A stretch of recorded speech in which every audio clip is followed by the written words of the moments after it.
जय हिंद। तो इस वीडियो में हम लोग मैट्रिक बोर्ड परीक्षा 2022 का क्लास 10th का हिंदी व्याकरण का 51 ऑब्जेक्टिव हैं जो मस्ट वीवीआई ऑब्जेक्टिव हैं, उसे हम लोग देखने वाले हैं। तो इस वीडियो को आप लोग अंत तक देखिएगा। तो चलिए हम लोग वीडियो स्टार्ट करते हैं। देखिए, तो क्वेश्चन नंबर 1 आ रहा है, संधि में डॉट डॉट का मेल होता है। तो ऑप्शन आप लोगों के सामने है। ऑप्शन ए है पदों का, ऑप्शन बी है वर्णों का, ऑप्शन सी है अक्षरों का और ऑप्शन डी है कोई नहीं। तो इसका सही ऑप्शन होगा बी, वर्णों का, यानी संधि में वर्णों का मेल होता है। देखिए, क्वेश्चन नंबर 2 का रहा है, उच्चारण किस संधि का उदाहरण है। उच्चारण किस संधि का उदाहरण है। तो ऑप्शन आप लोग के सामने है। ऑप्शन ए है स्वर संधि, ऑप्शन बी है व्यंजन संधि, ऑप्शन सी है विसर्ग संधि और ऑप्शन डी है पूर्वरूप संधि। तो इसका सही ऑप्शन होगा बी, व्यंजन संधि, यानी उच्चारण जो है व्यंजन संधि का उदाहरण है। क्योंकि हम जानते हैं कि उच्चारण का संधि विच्छेद करेंगे तो उत जो उच्चारण आएगा और जहाँ भी हमको आधा तत्व दिखाई दे वे समझ लेना चाहिए कि कौन सा संधि है, तो व्यंजन संधि का उदाहरण है। क्वेश्चन नंबर 3 का रहा है, समास में डॉट डॉट का मेल होता है। तो अब हमको बताना है कि समास में किसका मेल होता है। तो ऑप्शन ए है वर्णों का, ऑप्शन बी है पदों का, ऑप्शन सी है अक्षरों का और ऑप्शन डी है सभी का।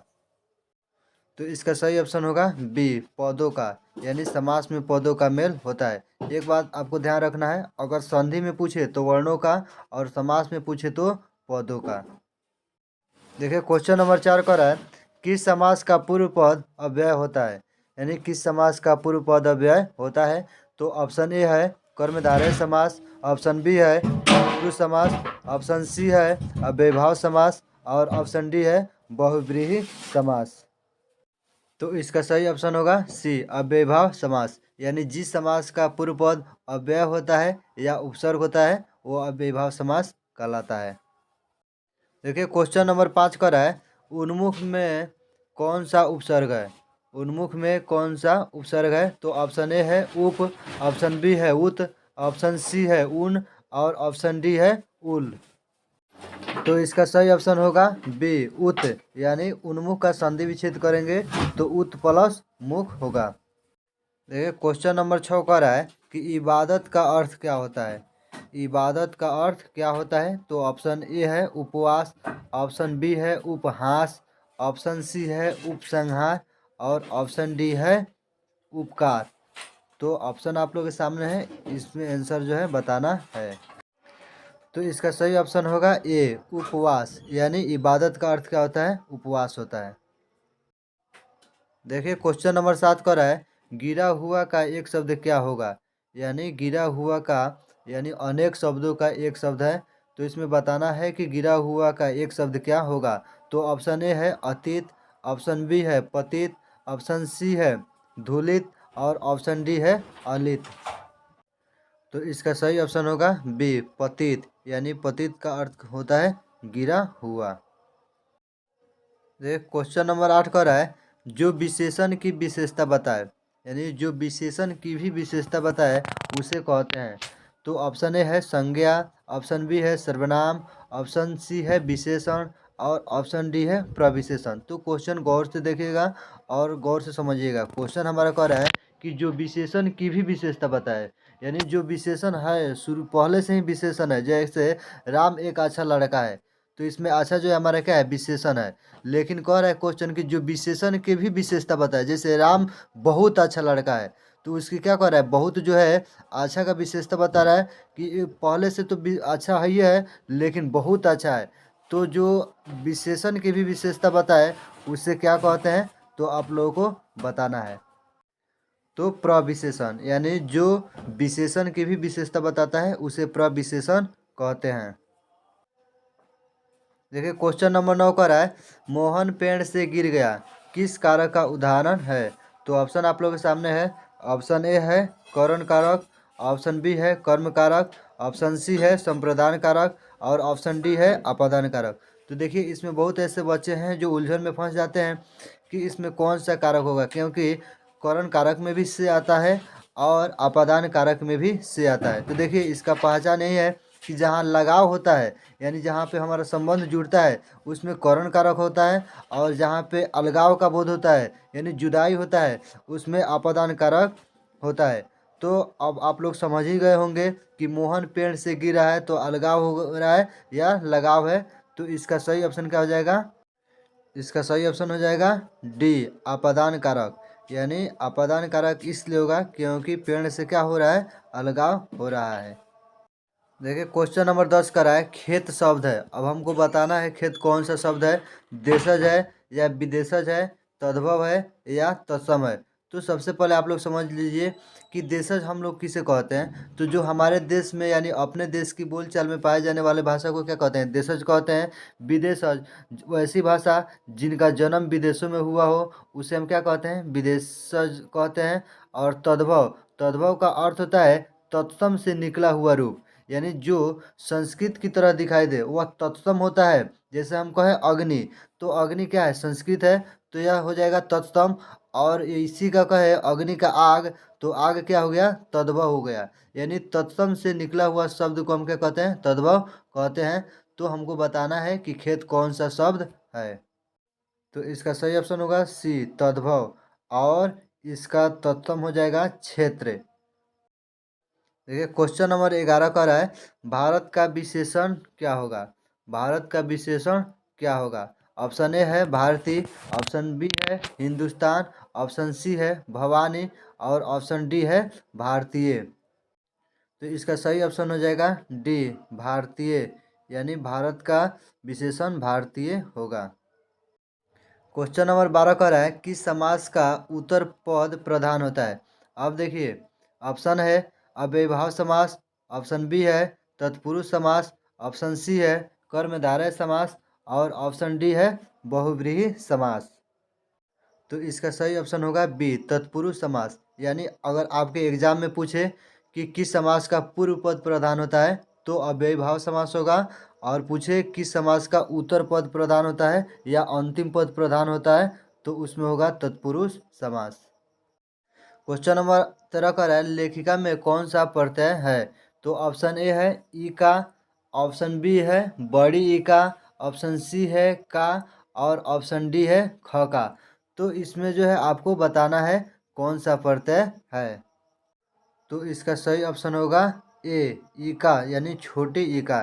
क्योंकि लेखिका हम कह रहे हैं तो लेखिका में जो है हमारा ख में हर्षिकार है, इसलिए यहाँ पे छोटी ई होगा, बड़ी ई नहीं होगा। देखिए क्वेश्चन नंबर 14 का रहा है सोना का पर्यायवाची शब्द क्या होता है? यानी पर्यायवाची शब्द का अर्थ क्या होता है? एक ही नाम को अनेक नाम जो है बताया जाए उसी को हम क्या कहते हैं? पर्यायवाची शब्द कहते हैं। तो ही कह रहा है सोना का पर्यायवाची है। तो ऑप्शन ए है कनक, ऑप्शन बी है सदन, ऑप्शन सी है असन, और ऑप्शन डी है वसन।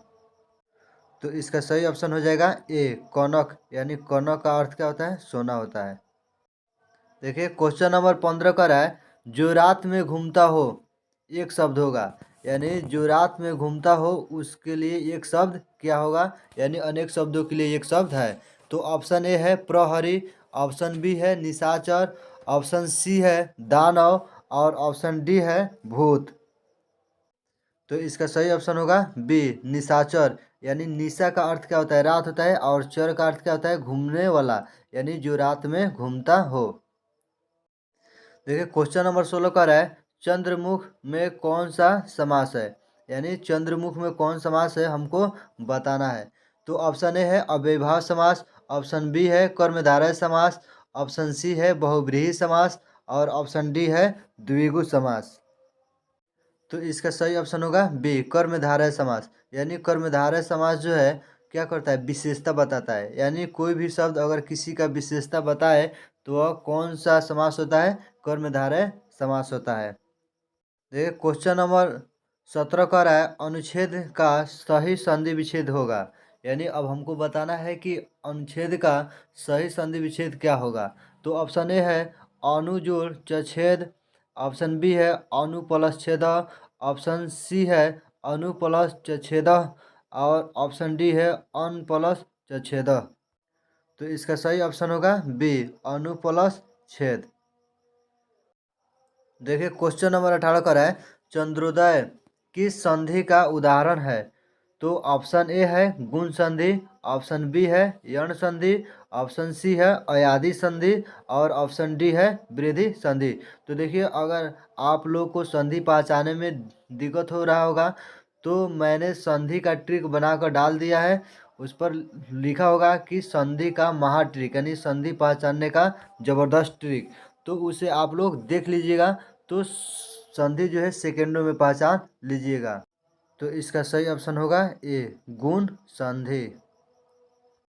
देखिए क्वेश्चन नंबर 19 का है, हाथ साफ करना मुहावरे का अर्थ होगा, यानी हाथ साफ करना मुहावरे का अर्थ क्या होगा? तो ऑप्शन ए है हाथ धोना, ऑप्शन बी है हाथ देखना, ऑप्शन सी है हाथ पसारना और ऑप्शन डी है चोरी करना।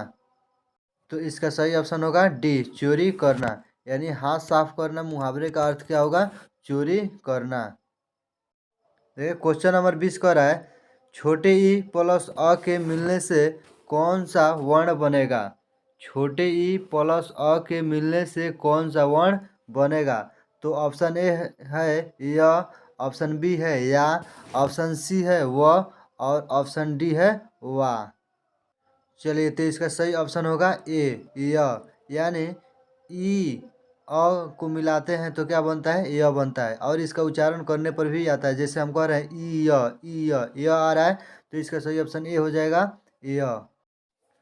देखिए क्वेश्चन नंबर 21 का रहा है, वार्षिक किस समाज का उदाहरण है? यानी वार्षिक जो है किस समास का उदाहरण है?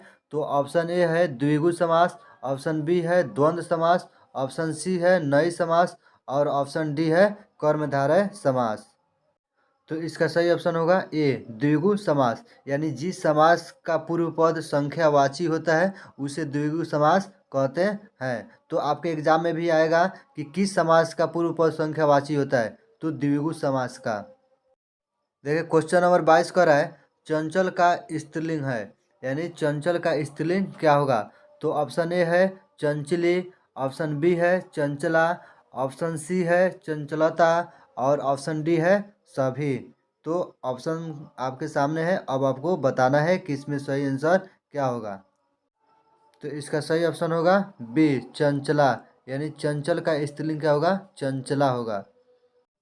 देखिए क्वेश्चन नंबर 23 का रहा है, प्राण कौन सा लिंग है? यानी हमको बताना है कि प्राण कौन सा लिंग है, पुल्लिंग है कि स्त्रीलिंग है या उभयलिंग है या इनमें से सभी है। तो देखिए आपको जो है एक बात याद रखना है कि आप हिंदी व्याकरण पढ़ रहे हैं और हिंदी व्याकरण में जो है लिंग मात्र दो ही प्रकार के होते हैं, या तो पुल्लिंग या स्त्रीलिंग। यानी अगर आपके एग्जाम में कोई शब्द दिया है तो या तो वह पुल्लिंग हो सकता है या स्त्रीलिंग हो सकता है, उभयलिंग कभी नहीं होगा। तो चलिए बताइए इसमें प्राण में जो है कौन सा लिंग है? तो इसका सही ऑप्शन होगा ए पुल्लिंग, यानी प्राण जो है पुल्लिंग शब्द है।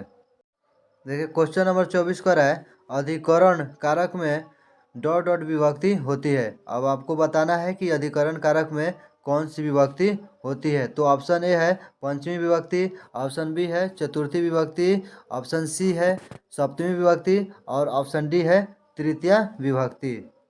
तो इसका सही ऑप्शन होगा सी सप्तमी विभक्ति, यानी जहाँ अधिकरण कारक आ जाए जिसे क्रिया का आधार माना जाए उसमें सप्तमी विभक्ति होती है। देखिए क्वेश्चन नंबर 25 का रहा है, चराचर किस समास का उदाहरण है?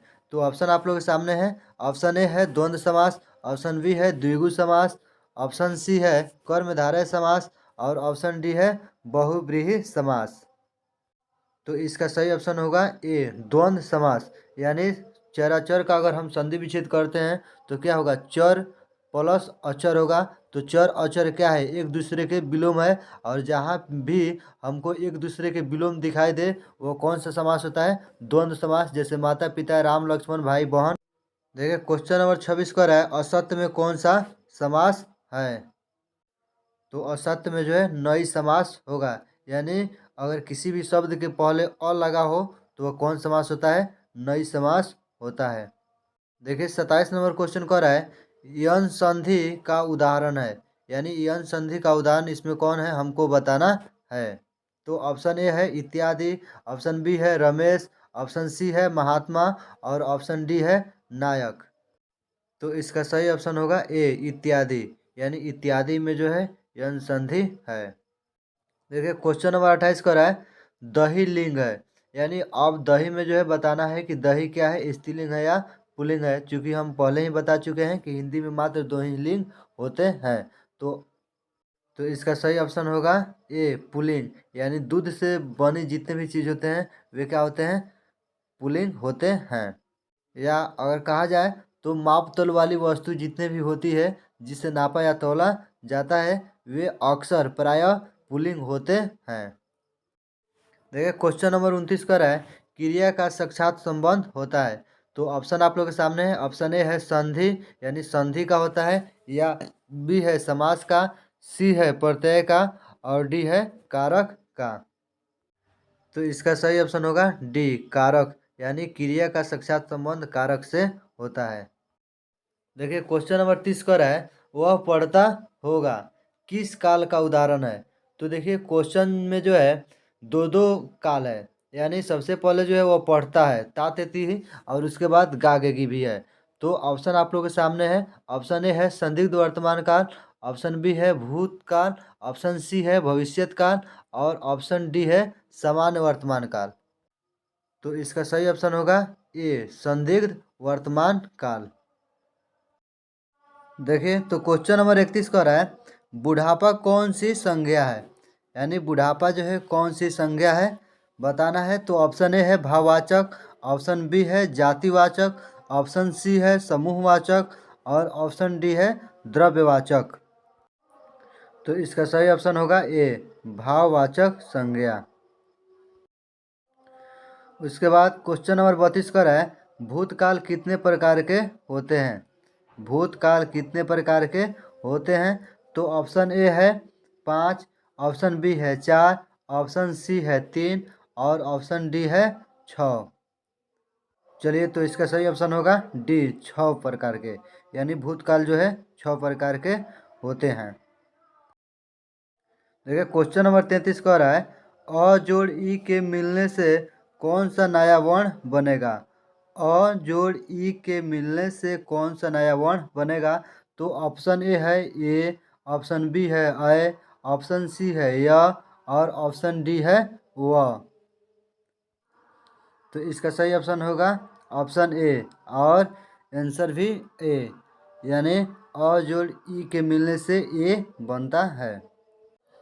क्वेश्चन नंबर 34 का है कि कश्चित, यह क्या है, कश्चित है, क आधा तालाबे स है, और च हर शिकार ची है, और आधा त है, यानी कश्चित का संधि विच्छेद क्या होगा। तो ऑप्शन आप लोग के सामने है। ऑप्शन ए है कह जोड़ चित, ऑप्शन बी है कह जोड़ चित। तो देखिए एगो चित है ऑप्शन ए वाला, तो उसमें जो है आधा त है, लेकिन जो ऑप्शन बी है उसमें पूरा त है। उसके बाद ऑप्शन सी है कस जोड़ चित, और ऑप्शन डी है कस जोड़ चित, फिर दोनों में जो है काफ़ी अंतर है। तो इसका सही ऑप्शन होगा ए कह जोड़ चित। जो चित है इसमें क्या आधा त होगा, क्योंकि क्वेश्चन में भी हमारा कश्चित में आधा त है, इसलिए इसका सही ऑप्शन हो जाएगा कह जोड़ चित।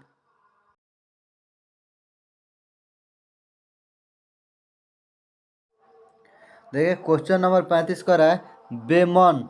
बेमन शब्द कौन सा समास है, यानी बेमन में जो है कौन सा समास है हमको बताना है। तो ऑप्शन ए है अव्ययभाव समास, ऑप्शन बी है कर्मधारय समास, ऑप्शन सी है तत्पुरुष समास, और ऑप्शन डी है बहुव्रीहि समास। तो इसका सही ऑप्शन हो जाएगा ए अव्ययभाव समास, क्योंकि इसके पहले ही हम बता चुके हैं कि अव्ययभाव समास में पहला वर्ड जो है अव्यय या उपसर्ग होता है। देखिए क्वेश्चन नंबर 36 का है वास्तविक शब्द में प्रत्यय है, यानी वास्तविक शब्द में कौन प्रत्यय है हमको बताना है। तो ऑप्शन ए है विक प्रत्यय है, ऑप्शन बी है ईक यानी छोटी ई है, ऑप्शन सी में बड़ी ईक है, और ऑप्शन डी है तविक। तो इसका सही ऑप्शन होगा बी ईक प्रत्यय, यानी छोटे ई आ क। देखिए क्वेश्चन नंबर 37 का है अध्यात्म। अध्यात्म शब्द में कौन सा उपसर्ग है। तो ऑप्शन ए है अध, ऑप्शन बी है अधि, ऑप्शन सी है अध्यय और ऑप्शन डी है अपि। तो इसका सही ऑप्शन होगा बी अधि, क्योंकि अध्यात्म का अगर हम संधि विच्छेद करेंगे तो अधि जोड़ आत्म होगा, तो इसलिए हमारा इसमें कौन सा उपसर्ग होगा, अधि होगा। क्वेश्चन नंबर 38 कर रहा है, राम ने भिखारी को पैसे दिए।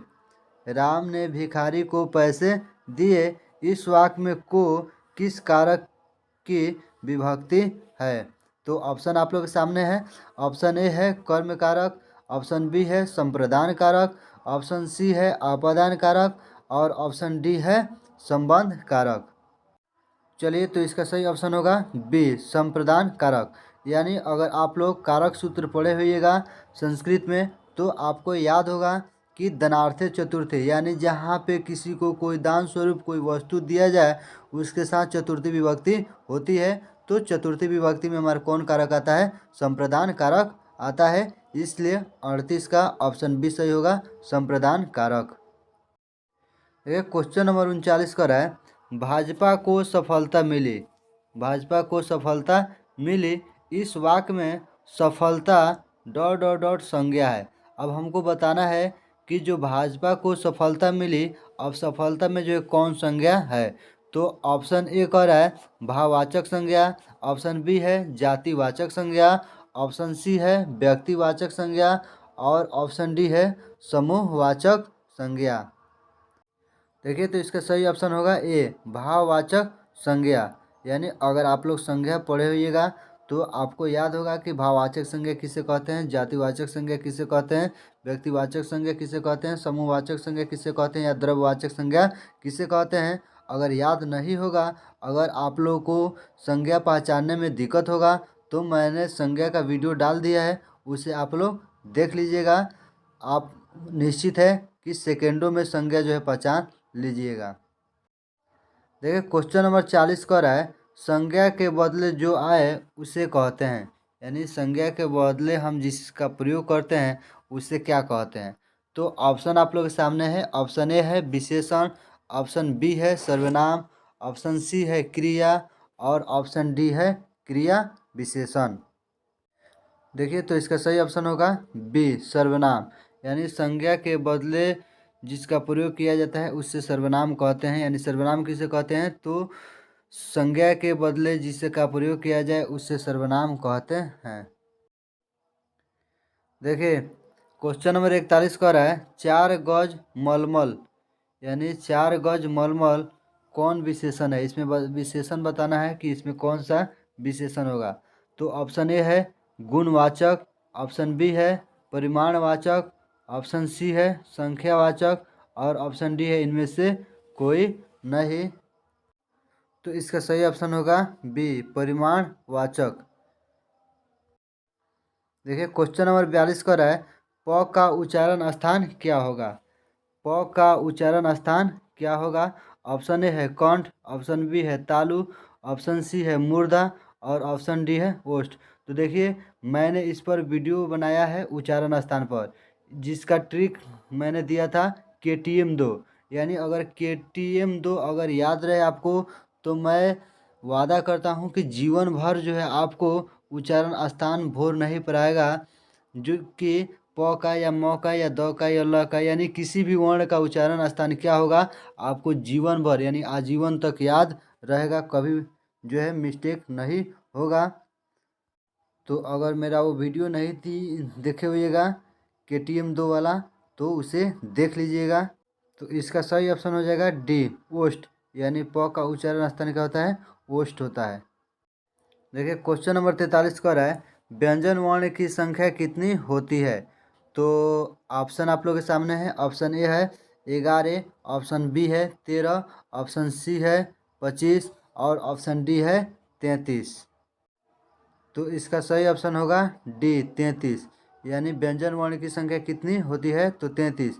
और स्वर वर्ण की संख्या कितनी होती है, तो 11 और संस्कृत में 13। यानी संस्कृत में स्वर वर्ण की संख्या कितनी होती है, तो 13। हिंदी में स्वर वर्ण की संख्या कितनी होती है, तो 11 और हिंदी में व्यंजन वर्णों की संख्या कितनी होती है, तो 33।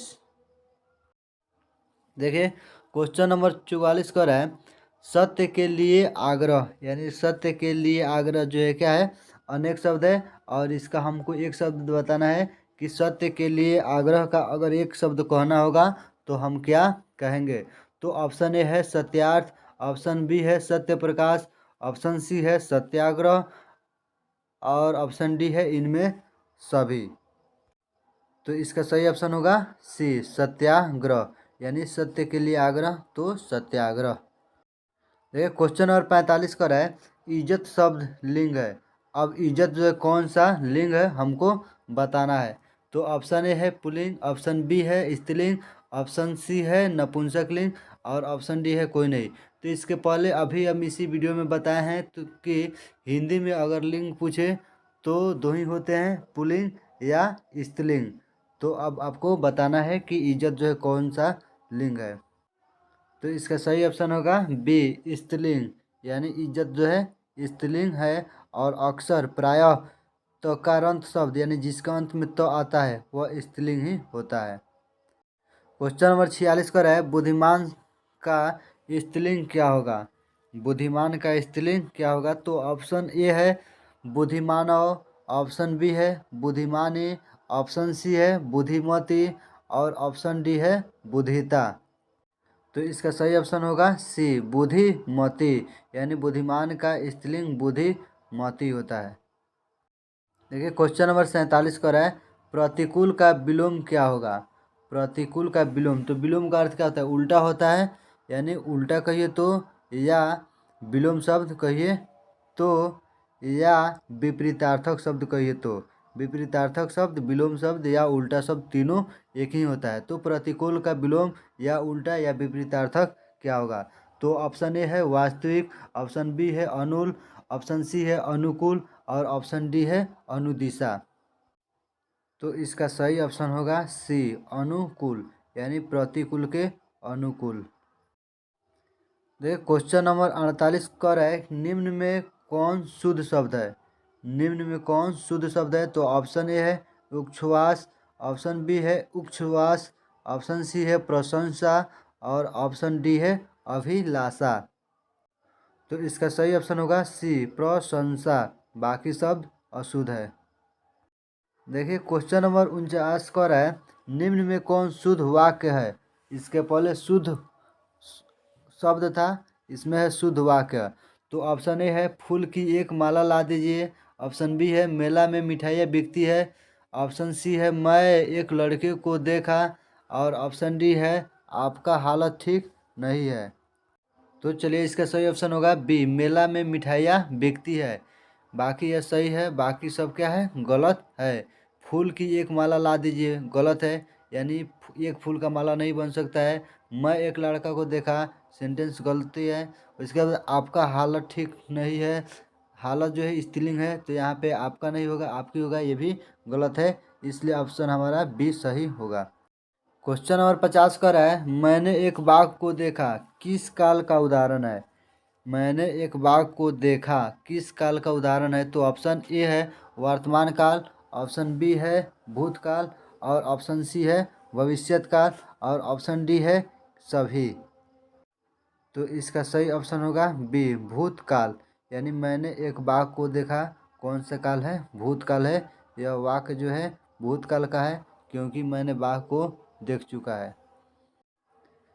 देखिए क्वेश्चन नंबर 51 का है हलकारे का अर्थ क्या होता है।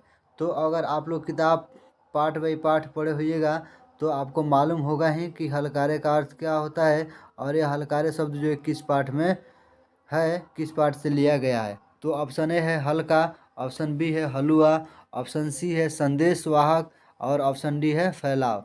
तो इसका आंसर हम जो है नहीं बता रहे हैं, इसका आंसर जो है आपको किताब से देखकर और कमेंट बॉक्स में जो है कमेंट करके बताना है। तो अगर यह वीडियो पसंद आया होगा तो आप लोग लाइक कमेंट और शेयर ज़रूर कीजिएगा। तो फिर हम लोग मिलते हैं अगले वीडियो में। जय हिंद जय भारत।